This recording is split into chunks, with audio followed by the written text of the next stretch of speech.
Today, we are taking a look at how the Jean Nidetch Women's Center helps UNLV students and benefits the community.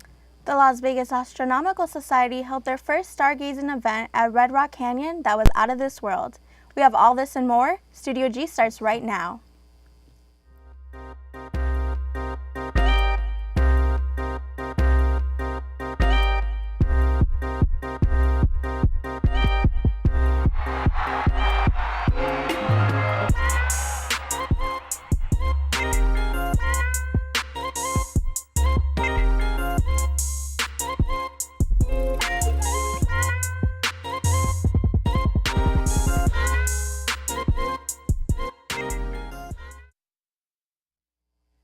Good afternoon, Rebels, and welcome to our Thursday episode of Studio G. I'm Nicole Soto. And I'm Annabelle Rocha. Beat the Bookstore has been an outlet for UNLV students to purchase textbooks at a discounted price. Yuri Andreashuk has the story. Beat the Bookstore is located in the University Garden Shopping Center at 4632 Maryland Parkway. Beat the Bookstore helps to accommodate students with good prices on textbooks so they won't be stressing at the beginning of the semester, at midterms, along with finals. The store allows pre-orders on books and gives students ample time to return the books at the end of the semester. The store contains books from all subjects and is easy to find in the aisles. Dave Black, owner of Beat the Bookstore, discussed how the store goes against competitors, along with how his store successfully helps students to pay for textbooks. We've been here for about 11 and a half years, and my brother and I started it. It was a franchise originally, and kind of gone from there. Just trying to get on campus, kind of promote, just kind of talk to students individually and say, hey, we're here, you have a different option, so more competition is beneficial for students. We always, if you find a better price there, we'll beat it, and we try and kind of make sure you don't have to compare it, because I spend a lot of my time just checking prices and making sure we're beating them. We also try and have better customer service and do what we can to help students out. With the NCAA tournament going on, we're going to kind of do a challenge, kind of send out emails to students to invite them to participate, and kind of have like first place winner gets a $100 gift certificate, second place gets $50, kind of so forth, and just kind of have fun with students, kind of get to know them a little bit better, and have fun with the tournament. Beat the Bookstore continues to search for even more methods to help students get their textbooks in time for a new semester. For Studio G, I'm Yuri Andreashuk. This alternative for students to save money is located right across the street from the Student Union. After only 4 short months in his position, Las Vegas Shade Tree Director Robert White II was arrested on Sunday night after an incident involving his girlfriend. White is facing charges of misdemeanor domestic battery. A UNLV center works towards preventing incidents like this from happening. The Women's Center here on campus aims to offer resources to those who have fallen victim to violence. According to their website, the Jean Nidetch Women's Center plans and promotes special events related to domestic violence and sexual assault each year. So we'll provide a lot of resources if they are UNLV, or we also do CSN students. So resources that are on campus, whether that is counseling, if you need a change in housing, a change in a class that you're with because of a professor or another student, anything like that, we're able to get you those resources and also go with you to those resources in case you'd like more support. And then sometimes people will call that aren't UNLV students, and then we're able to refer them to community resources that would be able to help them more than just us who provide mostly UNLV resources. Okay. In an attempt to aid and empower UNLV students who may need support, the Women's Center provides resources and also plans special events. Some of those events include Take Back the Night and the Vagina Monologues. The Women's Center is open Monday through Friday from 8 a.m. until 5 p.m. and their hotline is available 24/7. For more information, you can visit their website at unlv.edu/Women's Center. The Las Vegas Astronomical Society held their first stargazing party of the year at Red Rock Canyon. Ashley Renan has the story. I'm here at Red Rock Canyon Visitor Center, where the Las Vegas Astronomical Society is having their star party. Despite the winds, clouds, and cold temperatures, many Las Vegans made a night of it with their binoculars, blankets, and sense of wonder. I'm just out here with my son's in Cub Scouts Pack 440. So the Cub Scouts are out here tonight to look at the stars and learn about the galaxy that is just so much bigger than us. Tonight I'm just looking through my binoculars. Sadly, I forgot the piece that puts it on the tripod. So I'll be looking through my binoculars with my sisters and my mom. I expect to see a little glare from the moon because it's out today. Hopefully the clouds will fade away, and I'll probably just look at my favorite star, Arcturus. As the sun went down, the telescopes went up for these lucky attendees who got a chance to view the stars, satellites, planets, and the moon. Attendees ranged from first-timers to astronomy buffs, the young to the young at heart. This is my first star party, but it's just great to see a lot of the community out here. This is actually my second time. I just love the idea that like all the stars are like millions and millions and billions of light years away. Just the huge numbers and the fact that, you know, we really don't even know like what it is, and just the really dark element of the sky. It's nice to look at. Reporting for Studio G, I'm Ashley Renan. To learn more about upcoming events, visit the Las Vegas Astronomical Society's website, lvastronomy.com. When we come back, we'll take a look at what's happening across the nation. Don't go anywhere. We'll be right back.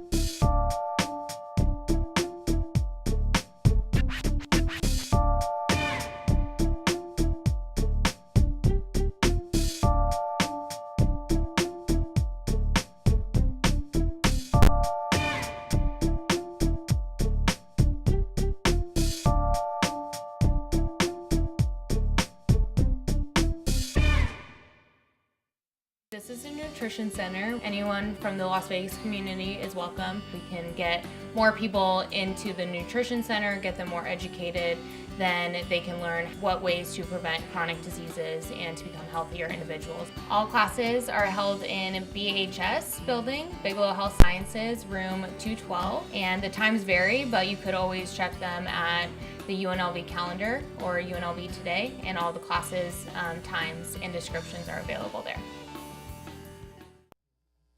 Welcome back. Thanks for staying with us, Rebels. Now let's take a look at what's happening across the country. WikiLeaks began a new series of leaks on the U.S. Central Intelligence Agency. It's the largest publishing of classified documents from the CIA in history. This series is codenamed Vault 7 by WikiLeaks. The first full part of the series, titled Year Zero, is comprised of over 8,000 private documents and files. The documents reveal the CIA's ability to hack into both Apple and Android smartphones, as well as Windows, Mac, and Linux operating systems. The CIA is prohibited from spying on Americans by their own charter, but the FBI is not. They get a warrant when they use these kind of tools, but yes, in essence, what we're saying is that the government has the ability, if they want to use it, to get into basically any device in your life. WikiLeaks noted that in 2014, the CIA was looking into how to hack vehicles with internet capabilities. This would give the hacker power over the control system of the car. Sean Spicer, along with other governmental agencies, declined to give an opinion on the leak. Did not release the actual computer code the CIA allegedly uses, and the CIA has not commented on whether these documents are truly authentic. The White House also declined to comment. The leaks say the CIA also has the capability to hack Samsung smart TVs by using embedded devices known as Weeping Angel after infestation. This acts as a surveillance microphone on targeted TVs by putting the TV in a fake off mode. The user is then deceived into believing the TV is off when it is still on. It can allegedly listen or record conversations. WikiLeaks says they will release more information in the future, but has not given a specific date or disclosed what new information would be released. President Trump has accused former President Obama of taping his phone during the election and compared it to President Nixon's Watergate scandal. Trump and his administration are sticking to their accusation against the former president while still not providing any evidence of this claim. While Obama has been silent on this issue, others are speaking out against the falsity of the allegation. The president woke up on Saturday morning and actually forgot that he was the president of the United States. Because if this really were a question for him, all he had to do was roll over, hit that button on the phone and say, get Comey and the acting director of national intelligence down here before lunch. I got questions. That's all he had to do. President Trump took to his Twitter on Saturday morning to make claims that the former president ordered a wiretap on Trump Tower, the then location of his campaign headquarters. Representatives are predicting that this will turn out to be false. Aware of anything targeting Mr. Trump, and for the president to suggest that he was the target of wiretapping, I think was grossly irresponsible. And if the press reports are accurate that Director Comey wanted the Justice Department to speak out on this, we are going to give the director the opportunity to do that quite directly. And on March 20th, I think we'll have ample testimony that this claim was nonsensical, false, reckless, and scandalous in its breathtaking dishonesty, frankly. The investigation is being called on by Democrat and Republican politicians to get to the bottom of the allegations once and for all. Yesterday was International Women's Day, and people from all over the world were participating and celebrating. The day after President Trump took office, women across the nation marched in protest of the inauguration. This became the largest march in United States history and impacted women from all over the globe. The same group of motivated women declared this Women's Day a day without a woman, where they encouraged women to participate by taking the day off from work, avoiding all shopping unless from a woman or minority-owned business, and to wear red as a symbol of solidarity. Like a lot of reasons we're marching today, and so one is for women's rights, and that would include stuff like reproductive justice, violence against women, pay equality. Very important, because as women we go through so much, and so for us to be able to come together, to encourage each other, to celebrate each other. I'm trying to teach my daughter empowerment. I want her to be able to know that being a woman is a good thing. I feel like it's my responsibility, it's my duty as a citizen to be actively engaged in trying to make this country better. So no, there isn't a lot of pride, there isn't a lot of sarcasm. There really just is, this is where I need to be. It's been more than a month since the first Women's March in January. The fight still continues for protesters. Women seem to still be concerned with our new administration and the message they send to women around the nation. We are here watching our elected officials, who are public servants, to make sure that we do not lose any of the beautiful aspects of democracy that our country is known for. I'm not happy with our current administration and what they're doing to the lives of women in this country and around the world. So I'm here standing up for women who can't be here. If we don't speak out, then nobody's going to speak up for us. Our government is comprised of men, and if they're not in there to speak for us, then we have to do something about it. Protests and march were not exclusive to the United States. Changes were made today in other countries.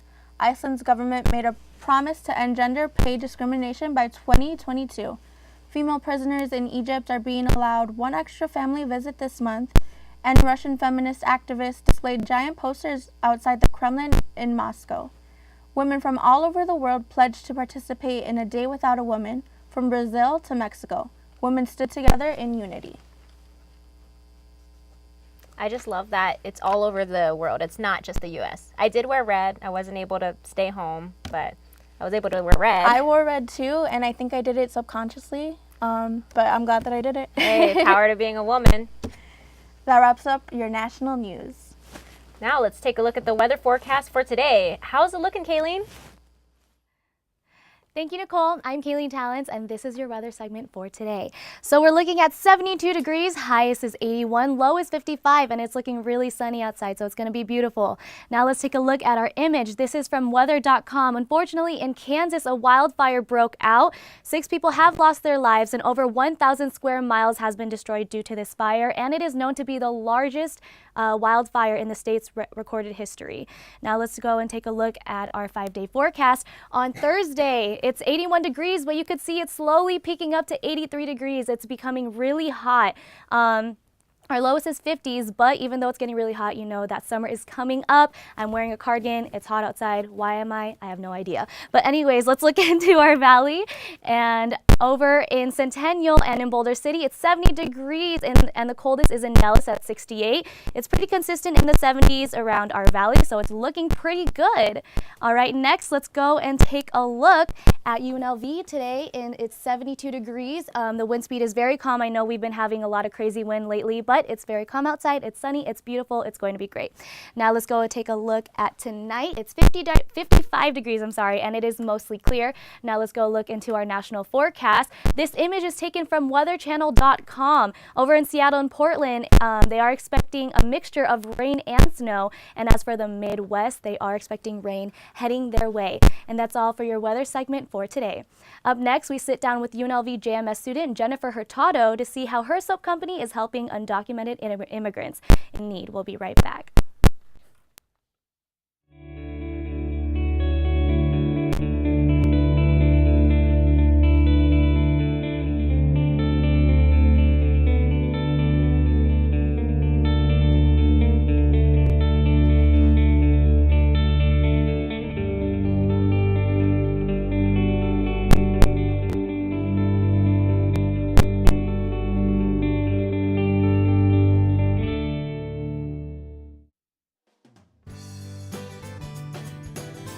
Your community's farmers market. Welcoming, lively, friendly. A place where neighbors and friends come together to celebrate their community. With over 50 vendors, organic, sustainable, fresh produce are available just for you. Support and buy local at Fresh 52. Well, hey there. Thank you for sticking with Studio G. I'm James Schaefer, and our guest today is soon to be a graduate at the JMS School, and creator of Chingona soaps. Welcome to the show, Jennifer. Thank you for having me. Well, so we got to start off talking about these soaps, I think. And I got to ask you, as you can see these wonderful soaps right here. I want to ask you, how did this idea come to you? Where did this come from, this idea to do soaps? So a couple years ago, I was just doing research, looking on Pinterest, and I came across soap crafting. I fell in love with it. I played around with it for a few months, but due to work and school, I just fell off for a little bit. Well, this is my final semester at UNLV, and I really wanted to make a difference here. And with the political climate that we've seen during the election season, I knew I had to do something to help dreamer students on our campus. Their futures are very uncertain at the moment, and it's very hard for them to pay for school. So I figured, what can I do, you know? So I started Soaps for Scholars. I picked up soap crafting again. I decided to donate half of all the profits and to the scholarship fund, and maybe a few lucky students will be able to get that scholarship in May. Well, let's hope. Well, I have a question for you then. You know, we're talking about how these undocumented immigrants, these people you're trying to help. Can you go more into the dangers that you're trying to protect them from, what you're trying to save, and what they're in danger of? Sure. So I believe everybody deserves to be able to pursue a higher education and a degree. This is very important to all of us, especially students our age. We want to progress in our careers and actually make our family proud. So what best way to do it is to give them at least some certainty that they will be able to afford the next semester. Right. I can't do much to change the immigration battle that's going on right now in our country, but if I can provide a small amount of certainty to 1, 2, 3 students with a scholarship for them to be able to continue their education and grab and earn that degree, then why not? And this really isn't for me. It's more for them. Right. I do not make any profit. The profit I do make is reinvested back into the product. So you know, this is just something that I do for that. So let's back up a bit, and I'm just going to open up and say that Sure. picture that you just saw on air was a picture of Jennifer talking with one of her customers. But speaking of potential customers, let's go ahead and talk about these soaps, right? So go ahead and walk me through what we got here. What we got here for these soaps. So this one you said is one of the most popular, right? This is. That's my what is this again? activated charcoal bar. Activated charcoal yes, bar. with real rose petals. Everybody loves this. If you're into beauty products, this is really popular at the moment. So I decided to make one myself. Right. It's my best seller at the moment. I would say this one and my chai tea oat bar is also one of my best sellers. A lot of my soap bars are inspired by my culture. Okay. I am Mexican and Panamanian, so it's just like a mixture of things. So whatever I grew up with, you know, I kind of make that. So this one's horchata, right? Yes, it is. It's an horchata bar. Did I say it right, horchata? Yeah. Okay, all right. You said it right. Yeah, okay, good. So horchata bar with actual grated rice in it. You know, it smells just like the horchata drink that you would buy at any Mexican restaurant. So I have a cilantro lime bar and just, you know, well, speaking of real ingredients, I'm going to ask you about another one here. Yeah. Speaking of real ingredients, this one you said, what was this one again? That is a hemp-based sweet basil bar. Hemp-based bar. It is, yes. Hemp has many uses. You know, it's a great plant for medicinal purposes, beauty purposes. So I decided to dive into that, and you know, there it is. And that's also one of my popular ones. Well, that's what you get for Chingona soaps, right? Yeah, Chingona definitely. Soaps. You never know. Yeah, I think that these sales might be pretty high, right? Yeah, at the moment I'm at. Yeah, it is. Those are very high. So let's back up a little bit, and I want to ask you about, you know, you've been doing these soaps for how long now? So I started this at the beginning of the spring semester, so technically it's only been about 2 months. Okay. I'm already up to $500 for the scholarship. Yes. So what I'm also searching for is matches. So I'm going to reach out very soon here with a proposal to local businesses, communities, organizations, and see if they're willing to match what I've made. My ultimate goal is to raise at least up to $5,000. Hopefully it can happen. I have until May 1st, so this is a great way of spreading the message. Speaking of a great way to spread the message, open up a little bit about what Chingona means. Sure. What does it mean? So Chingona is like a Chicana slang word. Basically means a strong, will-powered woman, someone who's not afraid to face life and grab it by the horns and just push forward and be yourself. You know, I'm very in tune with my culture. I'm very in tune with who I am. It makes me who I am. And I would say by finding that, I'm a very strong person, and that's exactly what Chingona means. Well, I'm going to ask the last question here then. We got to wrap it up real quick. What is the white whale of soap scents? What is the elusive scent that you have not been able to capture yet? What is that? I would say a chili soap. Chili soap? Yes, because as a Latino, we like to put chili on everything. Oh, I mean, so and there are chili products. I just have not been able to come up with a way to incorporate that into a soap bar. It is. So that's going to take a little research, but hopefully I can get it done. Well, wonderful, Jennifer. We're so glad we could have you on this show, and I have to say, I was worried about you when you were leaving, but thankfully I've seen that you've gone clean, so that's good. Right. Well, thank you for sitting down with us today, Jennifer, and I'm going to go ahead and say, well, when we come back, we'll see which hockey player got into the wrong Uber recently, and we're going to take a look at the wonderful bond between a UNLV veteran and his service dog. There's more Studio G right after this. As far as Studio G, at first it looks overwhelming, and at first it looks like it's a lot of work, but I'll tell you what, it's the most beneficial class I've had at UNLV to date, without a doubt. You get to not only develop stories and work on your interviewing skills, your editing skills, and your shooting skills from a camera perspective, you get to work on all the equipment that's in the studio. So you're working on audio, you're working on directing, tech directing, you get to produce your own show. You can take a 30-minute newscast and make it your own. And that's really cool about Studio G. Like I said, a lot of it seems overwhelming at first, but it is by far the best class I've taken at UNLV since I've been here. You don't get to do an internship, you have to do an internship. It's one of the requirements for a journalism major. You have to do an internship before you can graduate. Definitely having an internship as a requirement really helps push yourself out there and to just remind you that, you know, your graduation is coming up soon. You're going to need some work experience in your career.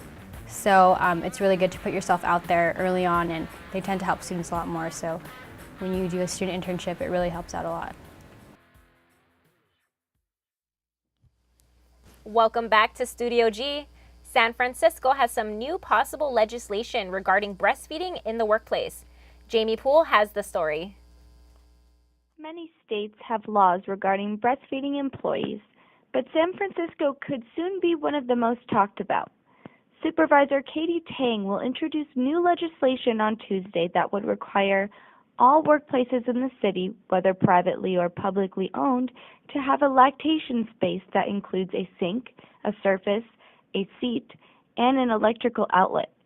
This legislation would also require that all future commercial buildings include a lactation space. Tang spoke about why this issue was so important to her. So many women feel so uncomfortable asking their employers for certain things that they physically need after having a child and after they return to work.